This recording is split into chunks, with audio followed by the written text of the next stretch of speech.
So, yes, it's been a long road, and I think 2011 was really, I guess, a highlight for me, that after nearly a quarter of a century, this machine and this experiment has hit its straps and is really producing. So I'll go through the machine itself and the accelerator and the experiment to give you some idea of the scope of the machine, and then I will go through the analysis of last year's results, which the aspect of it which is on the Higgs boson, which I'll make some mention of as well.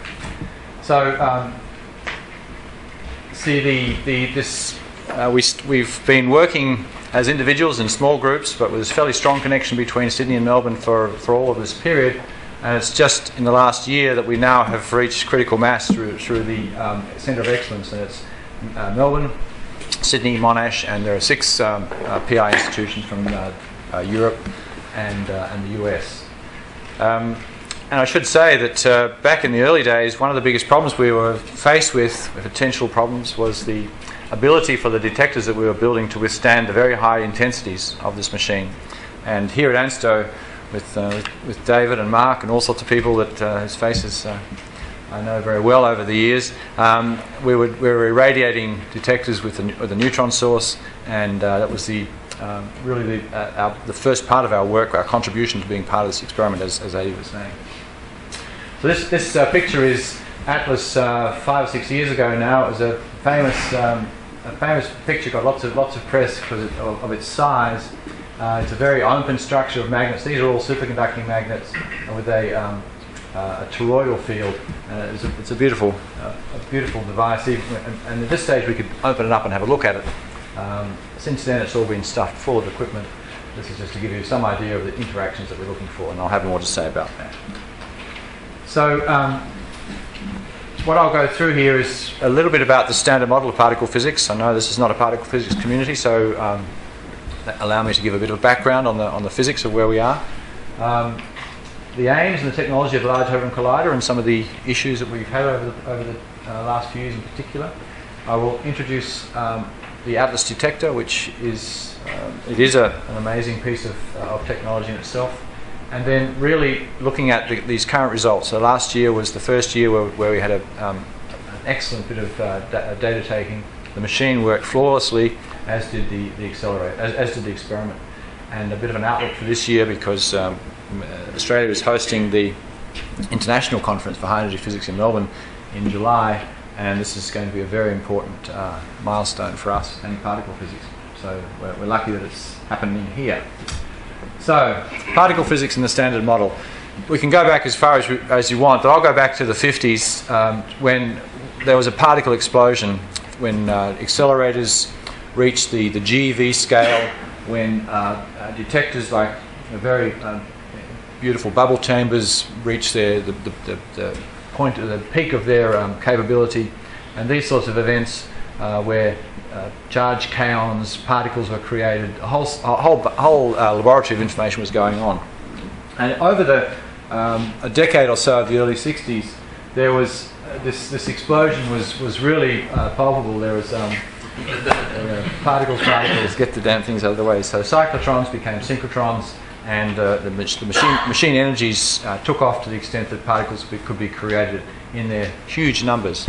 So by the mid-60s, it was a bit perplexing as to what we do with all these particles. The idea is to try and simplify our view of the world, and there were literally hundreds of resonance states, which on a quantum level are particles themselves. Symmetry came to the fore. Symmetry is absolutely essential for everything in physics. For understanding the basis of things, symmetry has been used time and time again.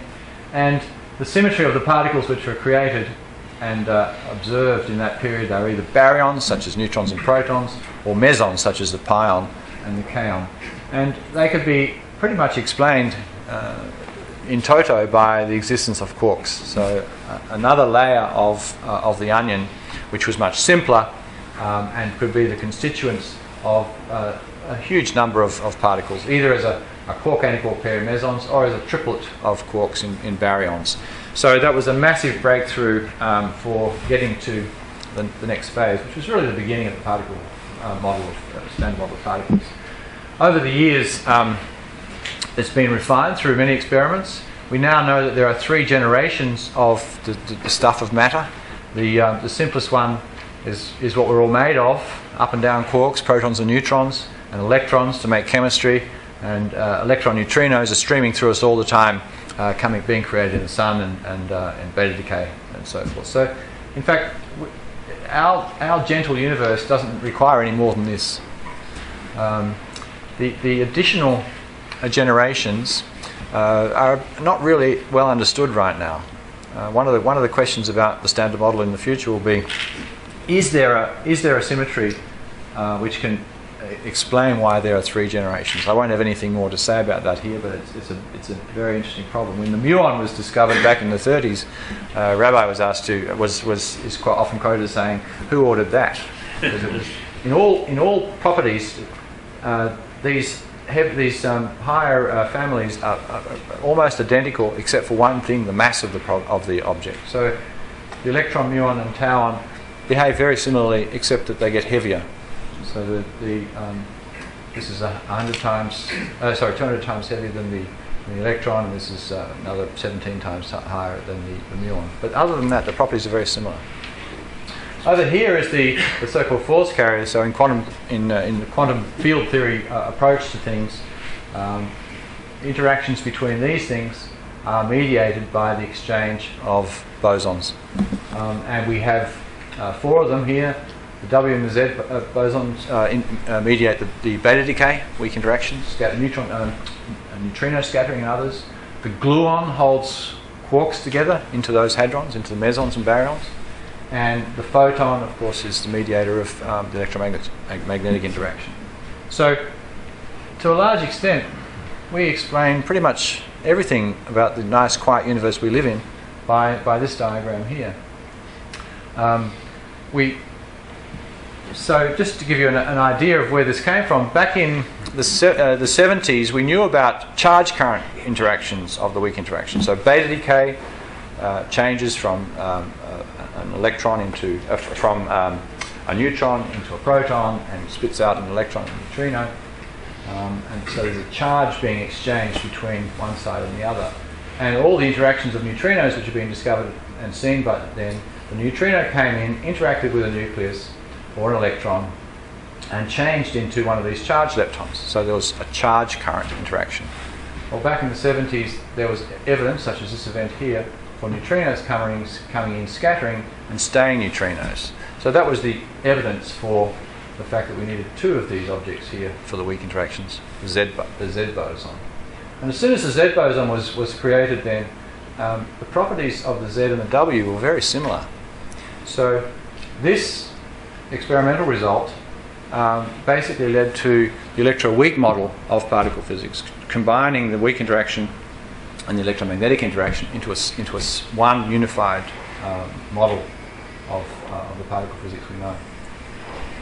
The sort of data that we have to show that there are only 3 generations. How do we know? Why shouldn't there be a 4th generation we just haven't discovered yet? The neutrinos are the key here, and for example, that discovery of the Z, of the weak neutral current, led to the LEP accelerator being built in the 80s and running in the 90s, and just churning out the production of these Z particles. Millions of them were created. If you look at the shape of how those Z particles decay, if they've got lots of states to decay into, they'll decay more quickly than if they have fewer states to decay into.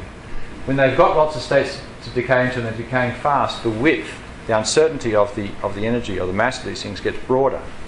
So if there's only 2 generations, you would expect it to be quite narrow. If there were 4 generations, you'd expect it to be quite broad. The data here, and the error bars are inside the data points here, pick out unambiguously that there are 3 generations. So it's not just that we haven't seen anything yet, there are only 3. So basically the forces are described in this mathematical symmetry, pulling all these things together into a unified description based on symmetry. And there's the electroweak component, and there's another gauge group which showed explains the symmetry of the gluon and how it interacts with these quarks. We don't have a quantum gravity theory yet. There's all sorts of ideas of how that might go, but nothing works yet. So unfortunately, it's so weak in the particle level. We don't have to as particle physicists, but this is kind of the holy grail, quantum gravity, the next step. And we'll see a bit further on when we're talking about the potential for additional dimensions, extra dimensions of space-time, which may be able to shed some light on quantum gravity. So the Large Hadron Collider will be searching for effects like that. So the Standard Model has been incredibly successful, from measurements at reactors to even measurements of looking at the impact of lasers going through bismuth vapors, so electron volt energies, right through to the very highest energies at the machines that we're building, hundreds of GeV. Every time a prediction was made and a measurement was made, the measurement has been consistent with what's expected from the Standard Model. It's been time and time again, and really we're a bit sick of it as experimentalists, because all we've ever been doing for the last 30 years is saying, yep, you guys are right again. But we're in a brave new world with the Large Hadron Collider, and we've put the theorists on the back foot again. Finally. The mathematical symmetry explaining the electroweak model is a beautiful, perfect symmetry. It makes use of these the family structure and the structure of quarks and leptons in a very beautiful way. But we know it's not quite right because of the different masses. The electron is much lighter than the muon, is much lighter than the tauon. The symmetry of the electroweak model doesn't say anything about the masses of those objects. So there's something missing. The missing thing is where does the mass come from? Where does it come from at all is one thing, and why is there this huge range of masses? This is supposed to be indicative of the mass change. So the top quark, the heaviest of the quarks, is about 200 times the mass of the proton, and of course down at the far end, the up quark, which makes up us, with the up and down quarks, are a few MeV. So there's a massive range of these things, and the symmetry would be happy with zero masses for everything. So we need some way of breaking that symmetry, but it has to be in a relatively dynamic way, because we want to maintain the properties, the mathematical properties of the symmetry itself, which is a tough road to walk along. Until you find some very bright physicists, Higgs and Brout, and Brout and Inglet and Higgs, were the key people to pull across from magnetism, from solid state physics, an idea where the theory maintains its symmetry, but the ground state that the universe is in has got a broken symmetry, which gives rise to this mass. So if you take a magnet, if you heat a magnet up, there's no such thing as magnetic domains. All the dipoles are randomly aligned. There is no particular direction in space which they will fall into when it cools down, but they will self-assemble, and you'll end up with magnetic domains. Cool some magnetic iron down, and there'll be patches of magnetism inside the iron. So the solution that it falls into is not symmetric, but the theory of electromagnetism is entirely independent of the direction of space that you choose. So that's what the Higgs mechanism does, the same thing. The symmetry is maintained, so the beautiful symmetry that gives us all these results is maintained, but when the universe cooled down, it fell into a ground state, a vacuum state, which has is non-symmetric, and that's the process that Higgs is now famous for. So there's an imperative. It may be Higgs, it may be something else. The Large Hadron Collider has to discover something at this TeV range, at the 10 to the 12th electron volts range. The reason is that if you take the Standard Model, which, as I said, is so successful, and you calculate some cross sections for certain processes, in fact, some weird processes like these the W bosons, if you could create them bouncing off each other, scattering. The probability, which is calculated from the Standard Model, when you get up to about a TeV, the probability goes above 1, it goes to infinity. And that doesn't mean that they're not calculating it correctly or using a big enough computer, it just means that there are some physics which they're not putting in. Some physics which has to be there, which we don't know about, below about this scale, which dampens down that calculation. So when you throw it all in, there'll be no infinite probability. The probabilities will be less than 1. So something is missing, and it's at the TeV scale. It's a so-called unitarity violation. So we know we've got to find something, and if the Higgs is there, it'll do it for us. It'll dampen down that calculation and make everything sweet again. But there are many other ways that could happen. There are things called supersymmetry, where you take all of those particles of matter, the quarks and the leptons, and the bosons, so that the particles of matter have spin 1/2 in these units of h bar, and the baryons, the bosons have spin 1. So you make spin 1/2 partners of all the bosons, and you make spin 1 partners or spin 0 partners of all the fermions. You double the number of particles. We have no evidence for any of those things existing, but theorists are good at doing that. They just double the number of particles. So we'll find them, they must be heavy, or they must be hidden in some way. Supersymmetry has some nice properties, but as you'll see, we've just about removed supersymmetry as in its simplest model by the current data. Extra dimensions are another way of creating something at the TeV scale which would damp out those cross sections. So there's lots of interesting things which we can also use. It may not be the Higgs. So the Higgs is the missing object, and the Higgs. The big thing about the Higgs is it couples to all of these things to give them their mass, the Higgs field. At the same time, over the last decades, cosmology has come of age, and it's no longer, well, it hasn't been for a long time, in the realm of monks up in the mountains. It's become very much, in the last few decades, a quantitative science of great renown. And what's been found, of course, is that the universe is expanding, and there is evidence of the glow of that universe in the microwave background, so that we know that it came from a hot Big Bang. And of course, Brian Schmidt's Nobel Prize last year was adding to that model by finding that not only is it still expanding, but the expansion is accelerating. A very weird effect. What can cause that? Normally, gravity is going to just slow things down. So there's something extra, and it's called dark energy. But this sort of data coming out of cosmology is fantastic. It really is has caused a revolution in cosmology. Precision measurements confronting models, and this has really made a big impact on particle physics as well.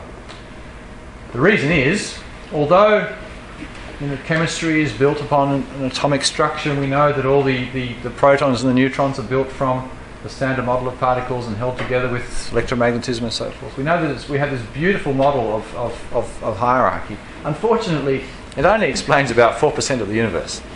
So although it explains everything on Earth, most of the universe is made up of other stuff. So this is why it's being called a cosmology revolution. This is revolutionary.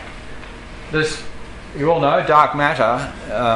The matter itself, which is the green and the atoms, makes up about 1/4 of the universe. This stuff here has been observed in many ways by the astronomers. It has gravity, so it affects how fast stars can go and still be attached to galaxies. But it's invisible, so it has no electromagnetic interaction to talk of. So this is really important. Dark energy, no idea. I don't think most people do.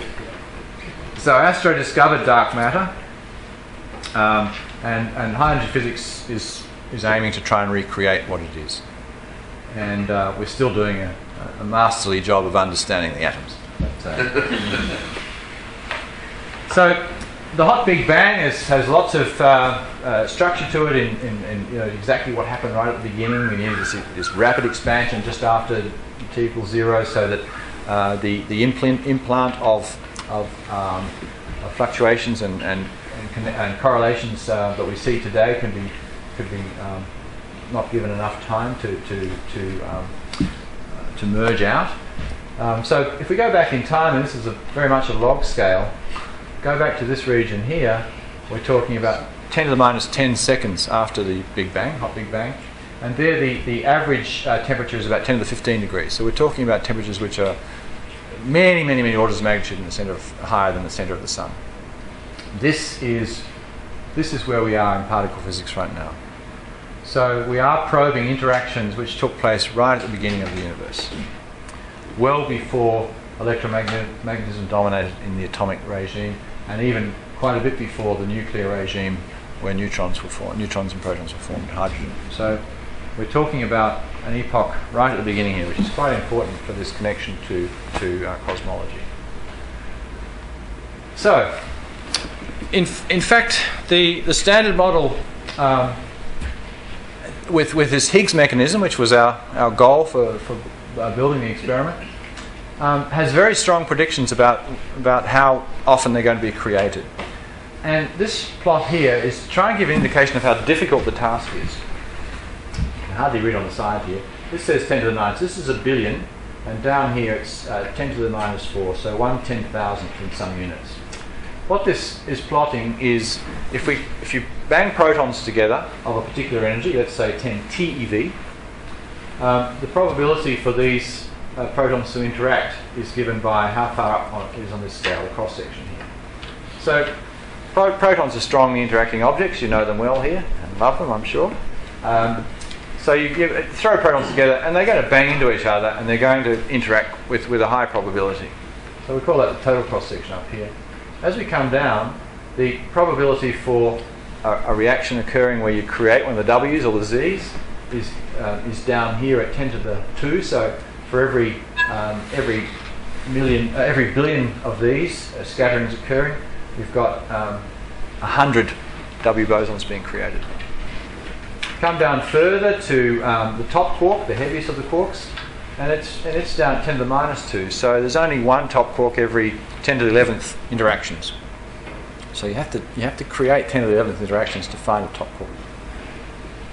The Higgs boson is predicted to be down here at 10 to the minus 4. So you've got to come down to finding one event in 10 to the 12 or 10 to the 13 events which might be the Higgs boson.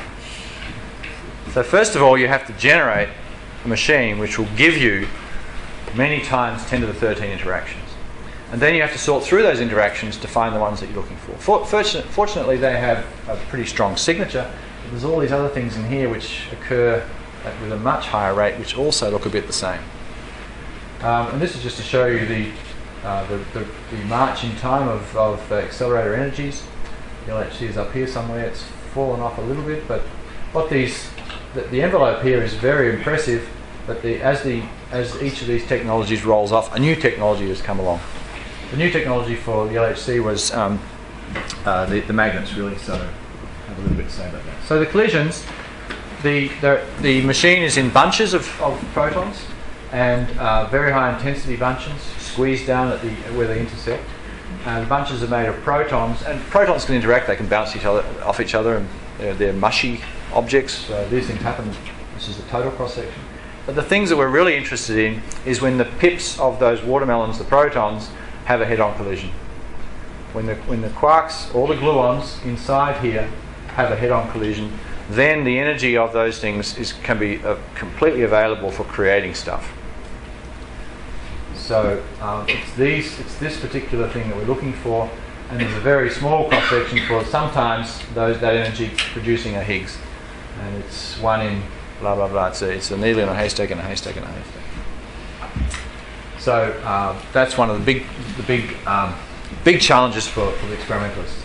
CERN has a long history, and a bit like someone who likes to collect old objects, it keeps the old machines, updates them, and so they get injectors down here. Protons start as hydrogen.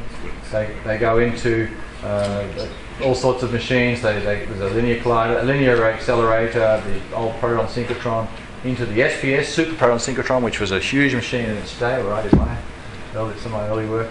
And this is now just an injector for the big machine, which is in the tunnel of the previous accelerator, the LEP accelerator. So saved several $100 million in earthworks, and this big machine fits in this 27-kilometre ring. The magnets are amazing objects. If you look at this thing here. It's a dipole magnet with the fields vertical so that the protons are made to go into a circle. And you want them to go in both directions. So there's two proton beams in opposite directions, so you need a field up and a field down. So put them into the same yoke, and the field up here comes down there. And you can reduce the stresses on the magnet enormously. So this is 7 Tesla field with high uniformity.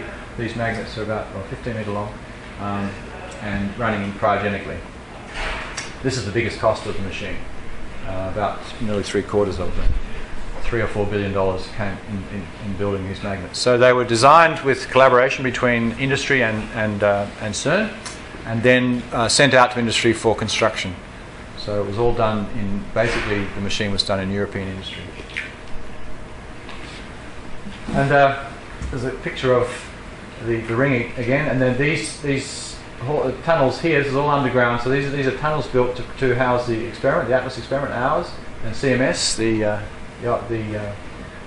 competition over here. And there's two other experiments, one designed specifically for heavy ion interactions, so we put lead into the ring sometimes for 2 or 3 weeks a year. And the other one over here is LHCb that looks at creation of B mesons with very, very large numbers.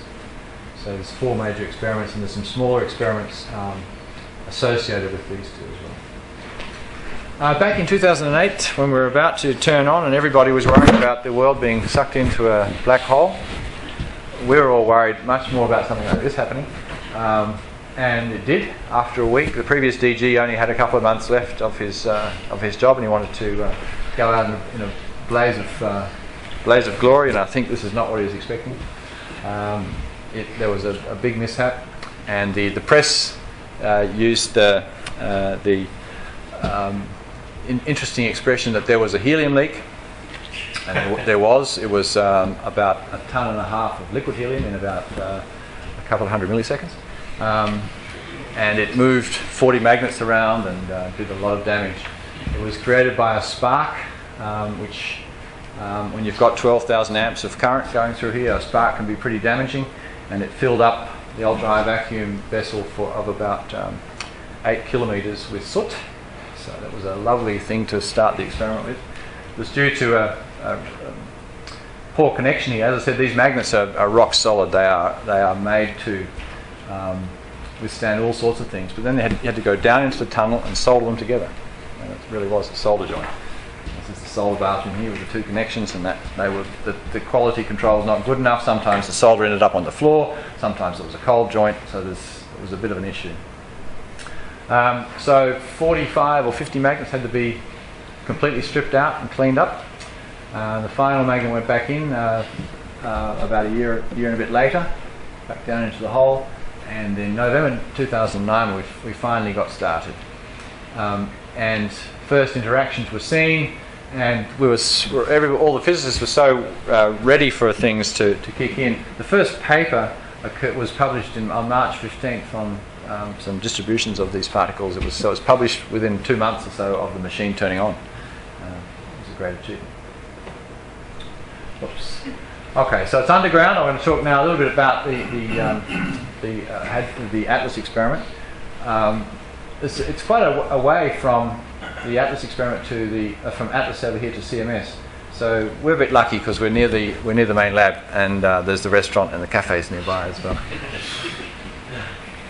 So this is the experiment. As I said, it's very big, and it's 55 meters long or so, and about 35 meters high. These toroids provide a magnetic field which goes around the outside. The big difference between us and CMS is that this is an air core. So the field, it's hard to get a strong field with an air core, but there's less scattering, so you can operate with less bending. But the CMS has a magnet which is iron up here, so it can be more compact because the field is stronger, but the limitations are scattering there. And there's another major difference in the inside, but I won't say much about that. The sun never sets on the Atlas collaboration. There's 169, not people, 169 institutions. Used to be 37 institutions, but now it's 37 countries. So it's an interesting environment to work in. The one thing about the Higgs that I said before is we know exactly what its properties are. If it's the Higgs boson that's been predicted that we're looking for, we know exactly what to look for, except we don't know whether it exists or not. That's the biggest thing. And there's a parameter that we don't know. We don't know its mass. But given a mass, we'll tell you how often, the theorist will tell you exactly how fast it will be created in these interactions, and it will tell you exactly what it looks like when it decays. So that kind of made things a lot simpler, except that the mass range that we had to be sensitive to when we built the machine was very large.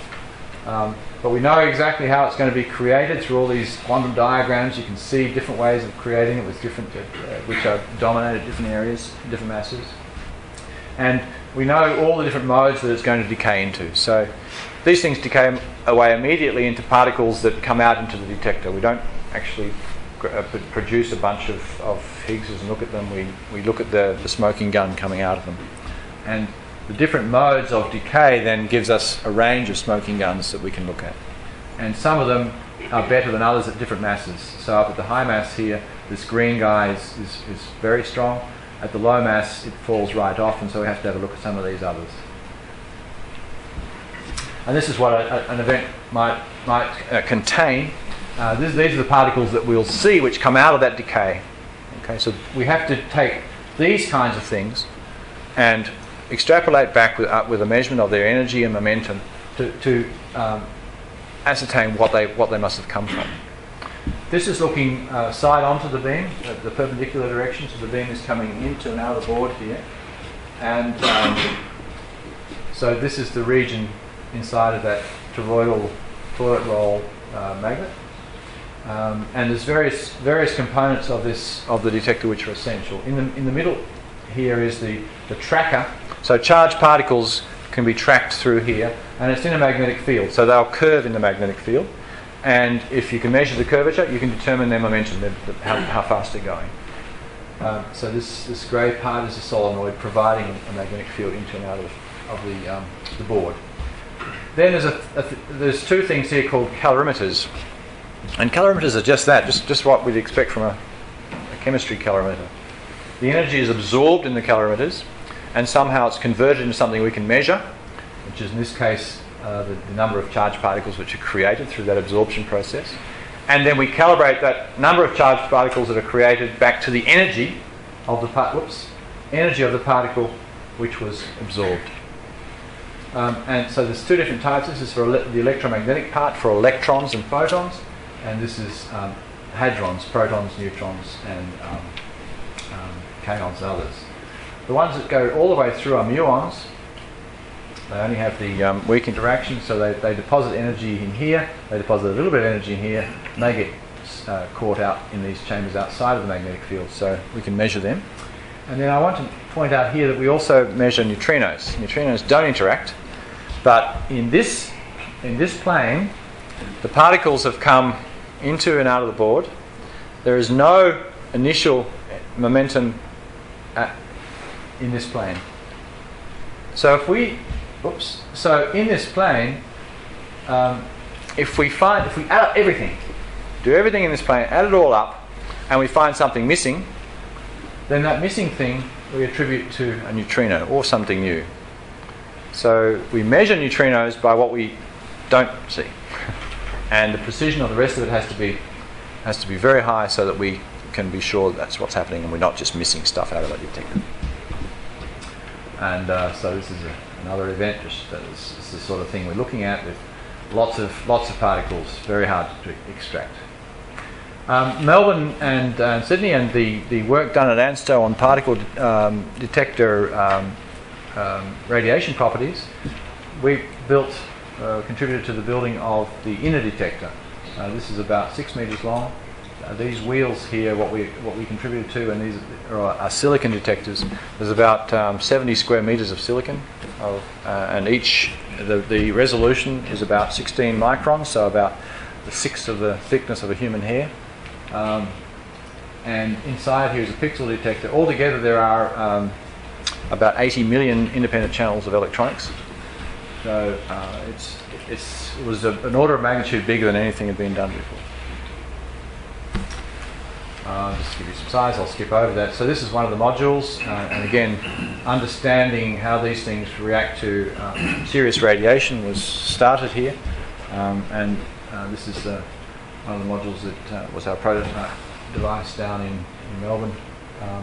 Across here there's 800 little wire bonds, little connections to the 800 strips, and there's 2 different pieces of silicon also joined with little wire bonds there. So it was we had to build the collaboration had to build 4,000 of these. We built about 100 in Melbourne. And then they were assembled onto these wheels, on the wheels that I showed in the diagram before. So each one of these is one of those detectors that I showed. And these were Dutch technicians, so I'm sure they had it all under control. But I can just imagine them saying, "My God, where does that one go?" We had a lot of students working, even in the days when we were not doing direct physics, but doing test beam, doing Monte Carlo simulation, and so the experience that they got with it was very good. And now Anna is working for Syracuse at CERN. Anthony has a British passport, so he's got a job at CERN directly. Some people are lucky. So let me now cross to the first results, which were last year's from last year's data, which have been now fully analysed. At the beginning of last year, the meeting, which was looking at the program for the year, said that we would get one inverse femtobarn. This is a measure of how many interactions or how many collisions we would get. By the early part of March, or after things started up rather well, they said, "Oh, we'll probably get close to 2." By the end of the year, we had nearly 5. So it really was a fantastic year. The machine performed incredibly well, and the detectors were able to record approximately 95% of the data on tape. So it was a great year. There's an old saying in particle physics that somebody's discovery is another person's background, and the Nobel Prize was given to some people in the late 80s for the discovery of the W at CERN. The W now is the background for what we're trying to study, and we already have close to 100 million of these events in our data right now. So, but the good thing about these, the W, it decays into electrons, it decays into muons as the previous one, it decays into the tau. So we've got them all those generations are all there. This is much rarer. So these side-on diagrams are where the co-op idea came from for our symbol. So the first thing that the experiment was doing last year was making sure that the results we had for stuff we knew about were aligned with what we knew about. So we were using all last year's data to rediscover the standard model and in other words, calibrate the detector. So all of these things came up as was required. An event where you get a W and a Z produced. There's an electron coming out of here and caught up in the electromagnetic calibrator. 2 muons which came right out. And then there was this vector of missing energy transverse to the plane. So there was a neutrino as well. Beautiful results. I'll go through all of these. There are some events where the pips in each of the proton have such an unusual and strong collision that they create more quarks and coming out, and the quarks only exist with inside baryons and mesons, so they can't exist by themselves. So as they come out, they dress themselves in jets of particles. And this plot here shows some energy in these clusters, a lot of energy in clusters, and there's 6 jets of clusters. So there was strong. It created very fast 6 quarks coming out, which dressed themselves in this collision. So this helps us understand the strong interaction physics, the so-called QCD. The interaction between quarks at a much higher energy than we've ever had before.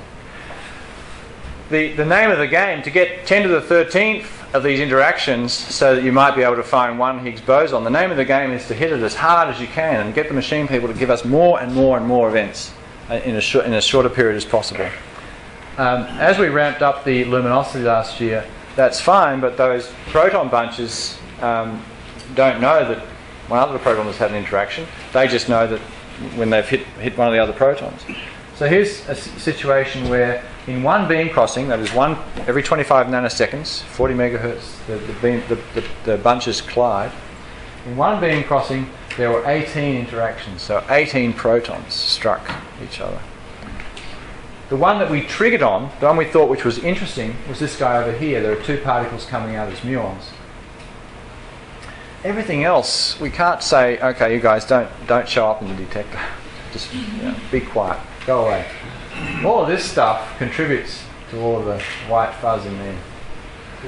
And we need a detector which is such precision in the middle there that we can track those particles down to a very small vertex and eliminate all of this stuff as something which is extraneous. And this is going to get worse because we still need a factor of 2 in luminosity over what we have. So it's going to be quite an interesting challenge. The other challenge which we had to meet, and we collectively, the collaborations, is dealing with the massive amounts of data to both store and process. And so here we have a plot of the rate at which the detector thinks it's got something interesting, and when it's got something interesting, it has to try and read it out. And across here is how big the information is for each one of those things. So we get a trigger, something came out, the detector said there's a couple of high energy muons here, this is a good event, have a trigger, read it out. So the thing about the past is it's orders of magnitude smaller. The thing about our experiments, so Alice, that's the one which has heavy ions colliding, creates lots of particles. But they're pretty rare because we can't have a very intense lead beam. So each event is very high, very big, 20 megabytes, but it doesn't happen very often. LHCb is looking for B physics, and it's got lots of events to look at, but the events aren't very complicated, so it's up in this direction. We are out here where we have high rates and big events. So the Atlas detector produces about 5 or 6 petabytes of data a year. That is, we just haven't had to deal with that sort of data before. And the way we've done it is a tiered structure, and it's evolving, but this is called GRID. This is the WLCG, it's the World LHC GRID Consortium.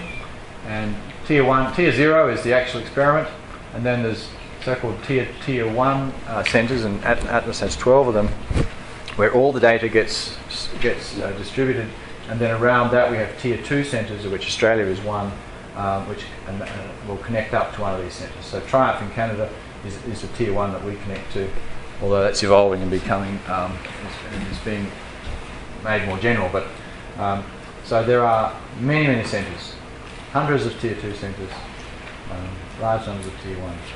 And this little slice in here, 1.4%, is Australia's contribution to the computing and on Atlas, and that's a big centre for us. So we've got nearly 500 core, and we're just upgrading to this, and about 700 terabytes of data, and that's that little sliver in there, and we have to grow into it. Oops, sorry. No, I should have done that. Right. Let me go back to the beginning. No, it's not. Okay, the number of jobs is interesting too, and the throughput. So the throughput across all of Atlas is, when things are running pretty hot, is 600 to 800 megabytes a second, 24/7. So we've had a lot of support from ARNet, and it's working well. So let's have a look now at where is the Higgs? How are we doing? So as I said, the prescription for how to look for a Higgs with the accelerator is going to give us as many interactions as we can take, as it can produce. So then we're looking at these signatures coming out to try and see whether there is any evidence for something being created which looks like a Higgs boson above the backgrounds that we expect. And there's a whole slew of different ways of looking at it. So these ones across here are where a couple of the Higgs will decay into two W's in this case. And then the W's, we're looking for specific ways that the W decays. We know how the W decays. That's the standard model. We know very well what to look for. So we can recreate these things. This is what will come out in the detector, and see that they've come from two W's or two Z's. And then we put the two W's and Z's together and look for something which might indicate that it came from a decay of a Higgs boson as well. So you can see it's a multi-step process. And out at the high mass range, these are by far the simplest ways of doing it. In the lower mass range, life becomes much more tricky. And for example, this is where it creates two taus. This is the grey one here is two Zs, and you can see it's down from this ratio by a factor of 100. So two gammas is an interesting way of looking for things. You can do a very clean measurement of that. But it has a very small branching ratio. So you have to dig that out of a big array of gamma events. But that's quite strong at the low mass. And then there are other ways of looking for it down here. So what we have to do, we don't know what the mass is. So what we need to do is look at this for advice, for prescriptive advice. Go and hunt down 2W events or whatever we look for, and then look across the mass range at what those 2Ws could have come from, and see if anything sits above background. So, one in 10 to the 13 events. And the world got a bit excited, and there's still lots of excitement amongst the young, fresh-faced graduates and graduate students and postdocs who haven't had an experiment under their belts before. This data is looking at two photons.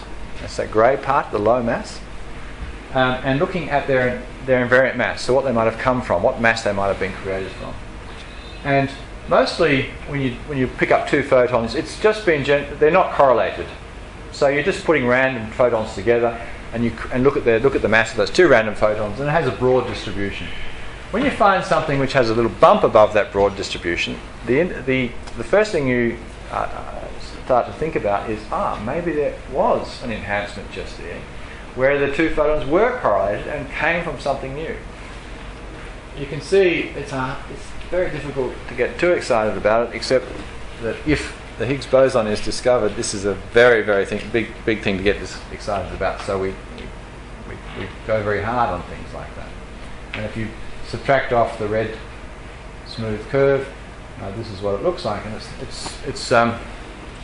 it's not enough to say definitively whether we've seen something, but it's a very tantalising result from 2011 data.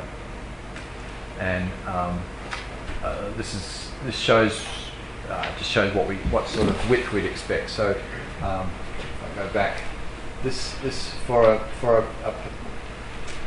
purported 220 GeV Higgs, if there was such an object, a 120 GeV standard model Higgs, it would look like that. So it's quite broad and not very high. So this is actually higher than you'd expect from a standard model Higgs, which kind of makes you wonder what it really is. But we didn't just look in one channel, we looked in all sorts of channels. And so, for example, this is where leptons, that is electrons and muons, are looked at. And there's a slight enhancement down here, but its statistics are terrible. But it's at the same sort of mass range. So it's tantalising. Probably nothing in the long run, but very tantalising. When you put all this stuff together, this plot's a difficult one, in fact. So, all these different colours correspond to different channels. So, go back again, to this. So, one group might have been looking for this channel, another group looking for this channel. And so I'm not going to show all the plots which are behind all this, but this is how well people are doing at this stage. And this, what's off the scale here, is a ratio of a 90%, 95% confidence level that there is something over what you would expect from a standard model. And the one here is to guide the eye. That's where you'd expect to see something. So some of these are the expected is when expected just from background. It's not really expected, it's just from background. So all these dotted lines which are above 1 means the detector is still not sensitive enough to actually make a claim on that. When the dotted line goes below 1, it means that the detector is sensitive to a standard model Higgs in that mass range for that type of decay. So you can see we're actually covering with various channels. We're getting below the line here quite often. The purple one dips below the line here. That's the and some of the others. The solid curves are for each of those channels what the experiment is saying could be there.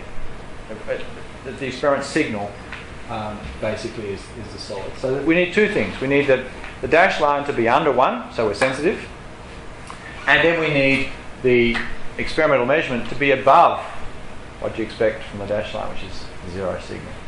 Okay. So you put all this together, and it's a bit of an interesting plot to look at, but you can put it all together and make these confidence level ratios, and in fact what you need is the two standard deviations of the what's expected to be below 1. Then you know that you're sensitive to something below there. So when that occurs, like practically all of this area here, then what you can say is there ain't no Higgs boson with that mass. And down here as well. So in this regime here, we don't see many events, and the standard model would be, say, we're sensitive to about there. That's what we'd expect from background. And the standard model for Higgs bosons of that mass are much higher. So in this region, we've excluded it. We've said there ain't no Higgs boson there as well. There's a funny little gap in there, tantalising perhaps, but it's mostly just, so we're above, the sensitivity is good and we're high there. Interesting. And up here, the sensitivity, we lose sensitivity about this regime here. So if we look at I've blown up mass scale just to look at the low mass area. This is dominated by that little bump in the 2 photons. And you can see that the signal is, that the dotted line is below 1, and the signal is quite a bit above that. Now this is really massaging things and taking statistics to an extreme level. And it looks like, people who are used to spectroscopy would say this looks like a state. It's not a state, it's sort of wrapped up in this thing here. But what this is saying is that we don't exclude this region, and in fact we're very, very titillated by the fact that this could be a signal. So what we have done though is, and this is both us and CMS, the range below 115 GeV, from 130 GeV up to this, where there's this funny little blip above the 1, and then the 250 to 460 GeV have been excluded. So far we have excluded a huge amount of space here, and the region between 115 and 130 is the titillating region, and in many of the indirect measurements from the standard model would like that sort of regime. So this is quite interesting for us. However, there are all sorts of reasons not to get too excited, and that could easily disappear. It's a very weak signal, but we're going to be throwing everything we can at it this year. If in fact it does go away, then it means we've disproved the standard model. That's the this is the warm up we've given to the publicity officers. You can't say we haven't discovered anything. We spent $4 or $6 billion and not discover anything. You can't say that. This is the end of the standard model if the Higgs is excluded over that range.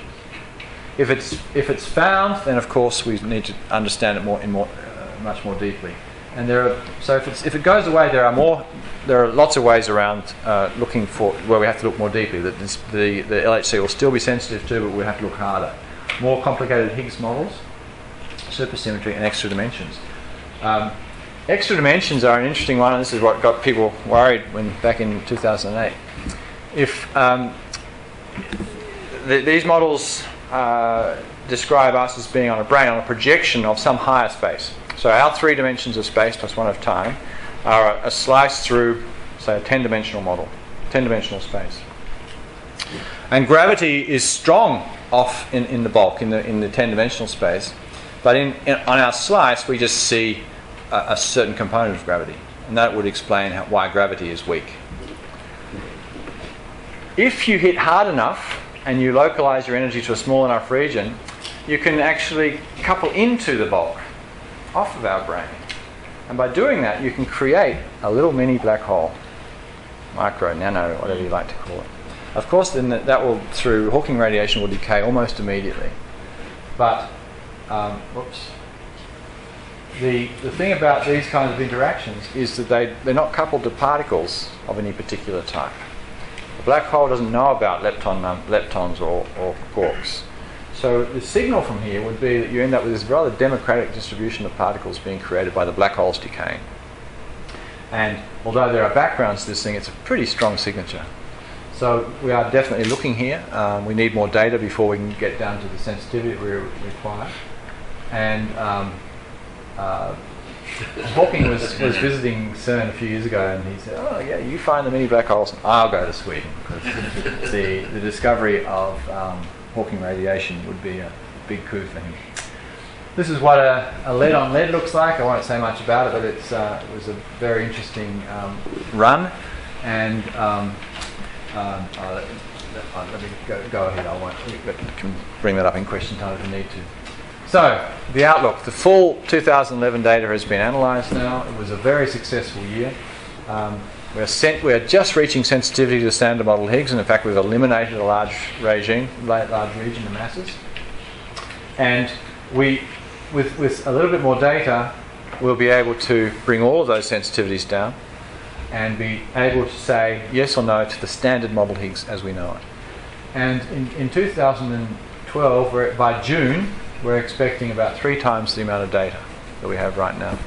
And the reason I raise that is because in Melbourne will be the iChep in July, and up to the June data will be reported by both experiments in Melbourne. So if everything goes well and the machine is not off for some unforeseen reason, then the Melbourne conference will be a bit of a watershed for particle physics, one way or another. So we're all hoping that everything goes well between now and then.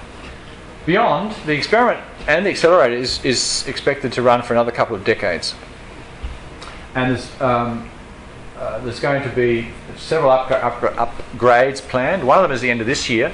The machine is not running at full energy yet. It's only running at 7 TeV, or this year running at 8 TeV. It's capable of going to 14 TeV once all those connections get really fixed up, which will take another shutdown of a year and a half or so, over 2013-14.